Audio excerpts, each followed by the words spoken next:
అందరికీ నమస్కారం. నేను మీ మిస్సమ్మ. స్టోరీలోకి వెళ్ళే ముందు ఇంకా ఎవరైనా మన ఛానల్ని సబ్స్క్రైబ్ చేసుకొని ఉండకపోతే ఇప్పుడే సబ్స్క్రైబ్ చేసుకొని పక్కనే ఉన్న బెల్ ఐకాన్ ఆల్లో పెట్టుకుంటారు అని కోరుకుంటున్నాను. ఇక లేట్ చేయకుండా మన స్టోరీలోకి వెళ్ళిపోదామా? You are my destiny episode 40. అక్కడ వరుణ్ ఒడిలో అను ఉండటం చూసి ప్రాణం పోతున్న ఫీలింగ్ కలుగుతుంది అంజలికి. కన్నీళ్లతో అక్కడి నుంచి కిందకి వెళ్ళిపోయింది. ఓయ్, ఏమైంది మేడం ఈరోజు? నేనేం చేయకుండానే నేనేదో చేశానన్నట్టు మాట్లాడుతున్నావు? కొంటెగా అను కళ్ళల్లోకి చూస్తూ అడిగాడు. ఊరికే ఎలా ఉంటుందో చూద్దామని అన్నాను అంతే, అంది అను పైకి లేస్తూ. వరుణ్ కూడా పైకి లేచి ముందుకి అడుగులు వేస్తూ ఉన్నాడు. వరుణ్, అది మనం సండే ఎక్కడికైనా బయటికి వెళ్దామా? లైక్ పబ్కి వెళ్దామా? అనుపాప, పబ్కి వెళ్ళాలి అంటే మనం సిటీకి వెళ్ళాలి. అయినా ఈరోజు జరిగింది చూసావు కదా, అది రుద్ర గారికి జరిగింది. మన విషయంలో కూడా అలాగే జరుగుతుంది అని నమ్మకం ఏంటి? అలా ఏం జరగదు వరుణ్, ప్లీజ్. నాకు చాలా బోర్ కొడుతుంది. కనీసం ఇంట్లో ఎవ్వరూ నాతో మాట్లాడట్లేదు, నువ్వు తప్ప. అందరూ అంజుతోనే మాట్లాడతారు. ఆరోహి అక్క కూడా అంతే, ఎప్పుడూ అంజుని అంటి పెట్టుకొని ఉంటుంది. నేను మాత్రం ఎంతకని ఉంటాను చెప్పు? ఇక్కడ నా గురించి కూడా ఆలోచించాలి కదా. ఆలోచనలో పడిపోయాడు వరుణ్. దొరికావురా, నువ్వు దొరికిపోయావు. నా మాటలు నీ మీద బాగానే ప్రభావం చూపిస్తున్నాయి. ఎలా అయినా నువ్వు నాతో పాటు సిటీకి వచ్చే తీరుతావు. నువ్వొక్కసారి ఈ ఊరి నుంచి అడుగు బయటపెట్టు, ఆ తర్వాత నిన్ను ఆ భగవంతుడు కూడా కాపాడలేడు నా చేతిలో నుంచి. మా అక్క చేతిలో నుంచి మీ అన్న తప్పించుకున్నాడు, కానీ నువ్వు నా చేతిలో నుంచి తప్పించుకోలేవు వరుణ్. అది నీ వల్ల కాదు అంటూ తనలో తానే నవ్వుకుంటూ ఓరకంట వరుణ్ వైపు చూసింది. సరే వెళ్దాం, ఓకేనా? నువ్వు మరీ ఇంతలా రిక్వెస్ట్ చేసిన తర్వాత నేను కాదు అని ఎలా అంటాను చెప్పు? నువ్వన్నది కూడా కరెక్టే. నువ్వు మాత్రం ఎంతసేపు అని ఇలా ఇంట్లోనే ఉంటావు? Thank you Arun, thank you so much, I love you the most అంటూ వరుణ్ పెదాలను అందుకునే ప్రయత్నం చేసింది. హే, ఇప్పుడు కాదు, టైం వచ్చినప్పుడు నేనే అన్నీ తీసుకుంటా. కొంటెగా తన కళ్ళల్లోకి చూస్తూ తన నడుము పట్టుకొని గట్టిగా ప్రెస్ చేశాడు. ఔచ్, మరీ గట్టిగా నొక్కేస్తున్నావు ఏంటి? దీనికి ఇలా అయిపోతున్నావా? మరి మన ఫస్ట్ నైట్ ఎలా బేబీ?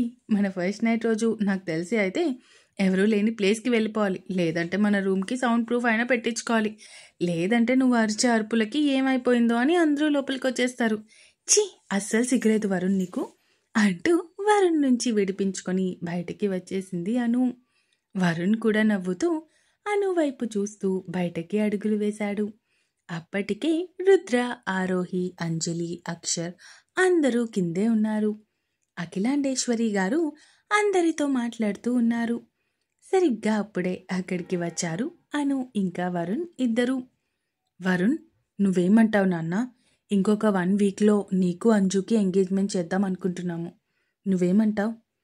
అమ్మా, నీకు అన్నయ్య ఇంకా విషయం చెప్పలేదు అని నాకు అర్థమవుతుంది. నాకు అంజు అంటే ఇష్టం లేదు. నేను చిన్నప్పటి నుంచి ఎప్పుడు కూడా తనని ఆ దృష్టితో చూడలేదు అన్నాడు వరుణ్ తల్లి వైపు చూస్తూ.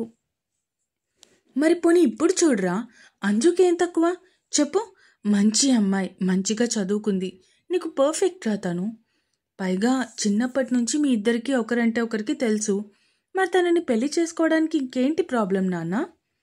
అమ్మ, నేను అనుని ప్రేమిస్తున్నాను, అను కూడా నన్ను ప్రేమిస్తుంది. ఇద్దరం పెళ్లి చేసుకోవాలి అనుకుంటున్నాము తేల్చి చెప్పేశాడు వరుణ్. ఆ మాటలు విన్న అఖిలాండేశ్వరి గారు షాక్ అయ్యి అలా ఉండిపోయారు. అమ్మా, నేను నీకు చెప్పేస్తున్నాను, అంజలిని నేను ఎప్పుడూ ఆ దృష్టితో చూడలేదు. నాకు తనని పెళ్లి చేసుకోవడం కూడా ఏమాత్రం ఇష్టం లేదు. మీరు నాకు పెళ్లి చేస్తే అనుతో పెళ్లి చేయండి, లేదు అంటే లైఫ్ లాంగ్ పెళ్లి చేసుకోకుండా ఉండిపోతాను. అంతే తప్ప అంజుని పెళ్లి చేసుకుంటాను అనే ఆలోచన మాత్రం మీరు వద్దు తేల్చి చెప్పేశాడు వరుణ్. అఖిలాండేశ్వరి గారు పెద్ద కొడుకు వైపు చూస్తూ, నీకు ఈ విషయం ముందే తెలుసా రుద్ర?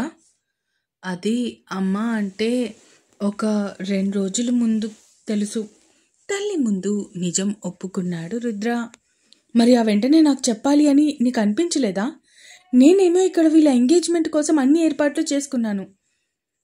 సరే అమ్మా, ఎలాగో చేసుకున్నావు కదా, అదే ఎంగేజ్మెంట్ అంజుతో కాకుండా అనుతో చేసుకుంటాను అంటున్నాను. నీకెలా చెప్పాలిరా?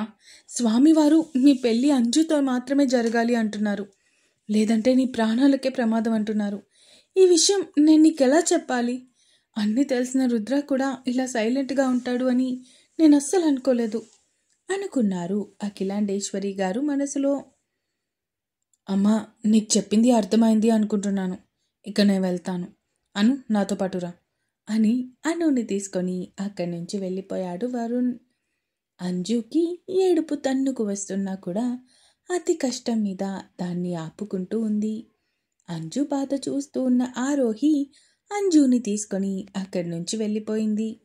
అక్కడ కేవలం అఖిలాండేశ్వరి గారు, అక్షర్, రుద్ర మాత్రమే ఉన్నారు. నీకు అన్నీ తెలుసు కదా రుద్ర, మరి నువ్వెలా సైలెంట్గా ఉన్నా? అసలు ఆ పిల్ల ఎవరు ఏంటి? అసలు తను మంచి అమ్మాయేనా? ఇలాంటివేమీ తెలుసుకోకుండా వాడు ఎలా చేసుకుంటాను అంటున్నాడు. వాడు ఆ అమ్మాయి మాయలో పడిపోయాడమ్మా, మనం ఏం చేయలేం. నేను వీలైనంత తొందరగా ఆ అమ్మాయి గురించి కనుక్కుంటాను, నువ్వు కంగారు పడకు అంటూ తల్లితో చెప్పేసి అక్షర్ని తీసుకొని అక్కడి నుంచి వెళ్ళిపోయారు. అఖిలాండేశ్వరి గారు మాత్రం ఆలోచిస్తూ అక్కడే ఉండిపోయారు. తండ్రి పరమేశ్వర, వాడి మనసు మార్చు తండ్రి, వాడు అంజుని పెళ్లి చేసుకునేలాగా చూడు అనుకుంటూ మనసులోనే దేవుడిని మొక్కుకుంటూ ఉన్నారు ఆవిడ. గదిలో, నిన్ను నువ్వు కంట్రోల్ చేసుకో అంజలి, నువ్వే ఇలా అయిపోతే అప్పుడు మనం అను బండారం ఎలా బయట పెడతాం? నువ్వు కొంచెం స్ట్రాంగ్గా ఉంటేనే అవుతుంది అంది ఆరోహి. నా వల్ల కావటం లేదక్క అంటూ ఏడుస్తూ ఉంది. అప్పుడే అక్కడికి వచ్చారు రుద్ర ఇంకా అక్షర్. రుద్ర వైపు సీరియస్గా చూస్తూ, ఎందుకు ఆ దేవుడిని నువ్వు నమ్మవు అని అడిగావు కదా, కారణం ఇదే, ఎవరిని సంతోషంగా ఉండనివ్వడు. అసలేం పాపం చేసింది అని? అంజు, అసలు వరుణ్ అనుని ప్రేమించాలి అనుకున్నప్పుడు అంజు మనసులో ఎందుకు వరుణ్ మీద ప్రేమ పుట్టించాలి? చెప్పు రుద్ర, నేను అడిగిన దానికి ఆన్సర్ చెప్పు. వాళ్ళిద్దరూ హ్యాపీగా ఉంటే ఇక్కడిది ఏడ్చుకుంటూ ఉండడానికా? ఇప్పుడు చెప్తున్నాను విను. నువ్వు భగవంతుడిని నమ్ము అంటున్నావు కదా, ఒకవేళ వరుణ్ తన మనసు మార్చుకొని అంజుని ప్రేమించి తనని పెళ్లి చేసుకుంటే నేనే నీ శివయ్యని నమ్ముతాను, నిత్యం కొలుస్తాను, ఆరాధిస్తాను. కానీ ఒకవేళ ఇలా జరగకపోతే నువ్వు ఆ శివుడిని ఆరాధించడం మానేయాలి. అలా చేస్తావా? సీరియస్గా భర్త వైపు చూస్తూ అడిగింది. ఆరోహి అడిగిన దానికి ఒక సెకండ్ ఏమీ అర్థం కాలేదు రుద్రాకి. అక్క, అయినా ఇది నా ప్రాబ్లం. ఇందులో మధ్యలో బావ ఏం చేశాడు? బావ శివయ్యని పూజించకుండా ఒక్క క్షణం కూడా ఉండలేడు. ఇలాంటి మాటలు వద్దక్క అంది అంజలి. ఆరోహి మాత్రం ఎవరిని పట్టించుకోకుండా అక్కడి నుంచి తన గదిలోకి వెళ్ళిపోయింది. తన వెనకే వెళ్ళాడు రుద్ర కూడా. చెల్లెలి దగ్గరే ఉంటూ తన బాధ కొంచెం పోగొట్టే ప్రయత్నం చేస్తూ ఉన్నాడు అక్షర్. సరే, నేను నమ్మే నా శివయ్య ఎవ్వరికీ అన్యాయం చేయడు అని నేను అనుకుంటున్నాను. నువ్వు చెప్పిన కండిషన్కి నేను ఓకే చెప్తాను. కానీ ఒకవేళ వాళ్ళు నిజంగా ఒకటైతే మాత్రం నువ్వు ఆ భగవంతుడిని నమ్మాలి. నమ్ముతాను అనే కదా చెప్తున్నాను అంది ఆరోహి. సరే చూద్దాం అంటూ తనతో ఛాలెంజ్ చేసుకొని బయటికి వచ్చేశాడు. ఆరోహి అక్కడే ఉన్న చిన్న శివుడి ఫోటో వైపు చూసింది. నేను నిన్ను ఎప్పుడూ నమ్మలేదు, ఎప్పుడు తిడుతూనే ఉన్నాను. కానీ నాకింత మంచి భర్తనిచ్చావు. కానీ అంజలి ఏం చేసింది అని తనని ఇంత ఏడిపిస్తున్నావు? ప్లీజ్, దయచేసి వరుణ్ మనసు మార్చు. వరుణ్ లేకుండా అది ఉండలేదు, పిచ్చిదైపోతుంది. అందుకే వరుణ్కి అను నిజస్వరూపం తెలియాలి. తెలిస్తే అప్పుడు తనే అనుని వదిలేసి అంజు దగ్గరికి వస్తాడు అనుకుంటూ ఆలోచిస్తూ ఉంది ఆరోహి. కొంతసేపటికి మళ్ళీ రుద్ర అక్కడికి రావడంతో రుద్ర వైపు చూస్తూ ఉంది. ఏంటి బుజ్జమ్మ, మీ ఆయనకి సైట్ కొట్టుకుంటున్నావా? అవును, మా ఆయన నా ఇష్టం, నాకు నచ్చినంతసేపు చూసుకుంటా, నీకేంటి నొప్పి అడిగింది ఆరోహి.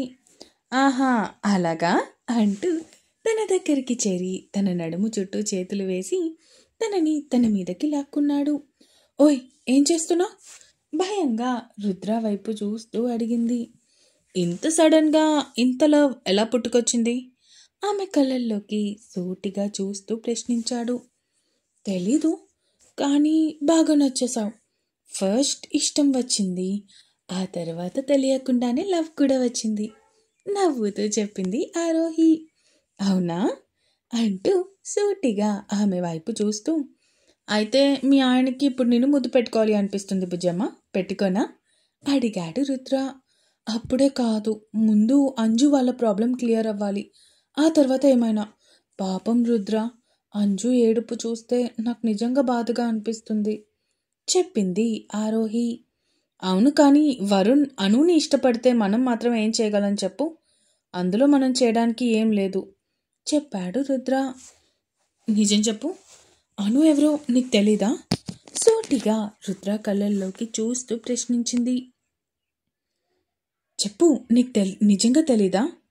తెలీదు, నిజంగానే తెలీదు. ఏమైంది, ఎవరితను అడిగాడు రుద్ర. ఇప్పుడు దాంతో ఛాలెంజ్ చేశాను కదా, నేను రుద్రకి చెప్పకూడదు, కానీ ఇప్పుడు రుద్ర నుంచి ఎలా తప్పించుకోవాలి అనుకుంటూ ఆలోచిస్తూ ఉండగానే రుద్రా రుద్రా అంటూ కింద నుంచి పిలుస్తున్న అఖిలాండేశ్వరి గారి పిలుపు వినిపించింది. అత్తయ్య నన్ను సేవ్ చేశారు, థ్యాంక్ యూ సో మచ్ అనుకుంది మనసులో. ఇప్పుడే వస్తాను అంటూ అక్కడి నుంచి కిందకి వెళ్ళాడు రుద్ర. ఏమైందమ్మా తల్లి వంక చూస్తూ అడిగాడు.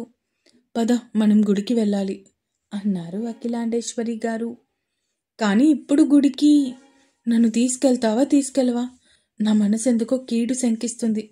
ఒకసారి స్వామివారిని కలిస్తే కానీ నా మనసు కుదుట పడదు. ఏంటో ఏం అర్థం కావట్లేదు. ఒకటి తప్పింది అనుకుంటే మరొకటి.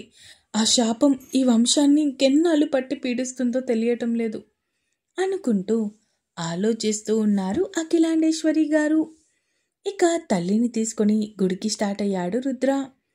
రుద్ర గారు, నేను కూడా మీతో పాటు రావచ్చా అడిగింది ఆరోహి. ఆ మాటకి ఆశ్చర్యంగా ఒకరినొకరు చూసుకున్నారు అఖిలాండేశ్వరి గారు రుద్ర ఇద్దరు. ఏమైంది, నేను రాకూడదా అత్తయ్య అడిగింది ఆరోహి. ఎందుకో ఆరోహి తనని అత్తయ్య అని సంబోధిస్తూ ఉంటే మనసుకి ఏదో తెలియని సంతృప్తి. అమ్మా ఆరోహి, నువ్వు గుడికి వస్తాను అంటే అంతకంటే ఆనందం ఇంకేది లేదమ్మా. కానీ నువ్వు వెళ్ళి చీర కట్టుకొనిరా, గుడికి వెళ్తున్నాము. అందులో నువ్వు రాజా రుద్రాంశ్ వర్మ భార్యవి కాబట్టి చీరలో వస్తేనే బాగుంటుంది. వెళ్ళి చీర మార్చుకొనిరా తల్లి అన్నారు అఖిలాండేశ్వరి గారు. సరే అత్తయ్య, ఒక్క 10 నిమిషాల్లో వచ్చేస్తాను అంటూ అక్కడి నుంచి తన రూంలోకి వెళ్ళిపోయింది ఆరోహి. నేను చూస్తుంది వింటుంది అంతా నిజమేనా రుద్ర అడిగారు అఖిలాండేశ్వరి గారు కొడుకు వైపు చూస్తూ. ఆ అమ్మ, తనలో మార్పు కలిగింది. ఆ శివయ్య దయ వల్ల తను మెల్లగా మారుతుంది, నాతో సవ్యంగా ఉంటుంది, మెల్లగా శివుడి వైపు కూడా ఆకర్షితురాలవుతుంది. అంతా ఆ శివయ్య మహిమ అన్నాడు రుద్ర. ఇలా వీళ్ళు మాట్లాడుకుంటూ ఉండగానే అక్కడికి వచ్చింది ఆరోహి. ఇక ముగ్గురు అక్కడి నుంచి గుడికి స్టార్ట్ అయ్యారు. ఇంకా ఉంది. ఈ ఎపిసోడ్ ఎలా అనిపించిందో కామెంట్స్ రూపంలో తెలియజేస్తారు అని కోరుకుంటున్నాను. అలాగే సబ్స్క్రైబ్ చేసుకోవడం మాత్రం మర్చిపోకండి. ఉంటాను, బాయ్ బాయ్.